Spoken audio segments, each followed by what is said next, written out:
कहते हैं कि अगर ये ग्रीन रेवोल्यूशन, हरित क्रांति नहीं हम लाते और फर्टिलाइजर्स और पेस्टिसाइड्स का इस्तेमाल हम नहीं करते तो हमारा देश जो है वो भूखों मरता। इसमें आपकी क्या राय है? ये झूठ है कि बिना हरित क्रांति के, मतलब बिना जहर के, हम पूरा उत्पादन नहीं कर पाते। पहली बात, आज हम ज्यादा इंपोर्ट कर रहे हैं। आज जो दाम बढ़ रहे हैं इसलिए बढ़ रहे हैं कि हमारा सारा दाल गायब हो गया हरित क्रांति की वजह से, सारे तेल गायब हो गए, क्योंकि ये मोनोकल्चर होता है, एक ही फसल उगा सकते हो, बस गेहूं या चावल या कपास। पंजाब में और कुछ नहीं दिखने को मिलता।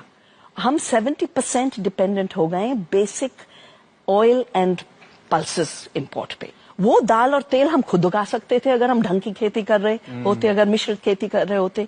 जब लोग इकट्ठा करके काम करते हैं तो ज्यादा काम हो जाता है जी। जब पौधे इकट्ठा काम करते हैं, जब आप दाल का पौधा गेहूं के साथ लगाओगे तो दाल नाइट्रोजन मुफ्त में गेहूं को दे रही है।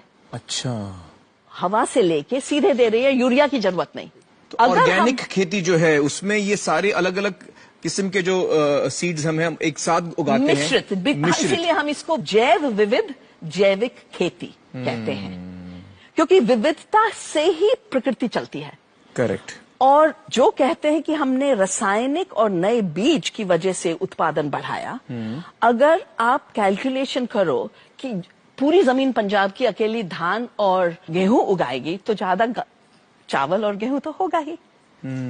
आप जब दालें नहीं उगा रहे, चना नहीं उगा रहे, तूर नहीं उगा रहे, मूंग नहीं उगा रहे, उड़द नहीं उगा रहे, तो उतना तो बढ़ेगा ही।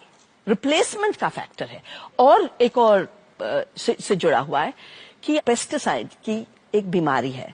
आप पेस्टिसाइड की चक्रव्यूह में जब घुस जाओ तो एक स्प्रे करोगे, फिर 4 करोगे, फिर 30 करोगे, फिर 60 करोगे, और आपको और करना पड़ेगा, क्योंकि जो एक प्रकृति की व्यवस्था है उसको आप बिगाड़ रहे हैं। कीटाणु को रोकने की, उसे आप तोड़ रहे हो। और वो अंदर है, खाने के अंदर है, हर सेल के अंदर है। तो आप सोचते हैं अच्छा सेब को आपने पील कर दिया, बहुत अच्छा है, सेब के अंदर है pesticide. And these are all impacts of जहर, जिसको हमने दवा करके किसान को गुमराह किया है कि बेटा और स्प्रे करो, अच्छी चीज तो ज्यादा होनी चाहिए। दवा है डालो, दवा है तो तुम जितनी ज्यादा हो लोगे अच्छा करेगा। दवाई के लिए, असली दवाई के लिए इतना कॉशन है कि डॉक्टर जब दवा देता है कहता है इसके साथ ये मत खाना, 2 घंटे का एक सेपरेशन दो। और जहर के लिए एक पूरा फ्रीडम, खाओ बेटा, स्प्रे, किसान को खूब स्प्रे करो और आपको कि खूब खाओ। और इसलिए अगर हम इंडिया को शाइनिंग मानते हैं, इंडिया को एक इमर्जिंग ग्लोबल सुपर पावर मानते हैं, उसका मेजर होना चाहिए कि भारतवासी कितने संपन्न हुए, किसान कितने संपन्न हुए। 2.5 लाख किसानों ने आत्महत्या कर ली। वो आत्महत्या जुड़ी हुई है कर्ज से।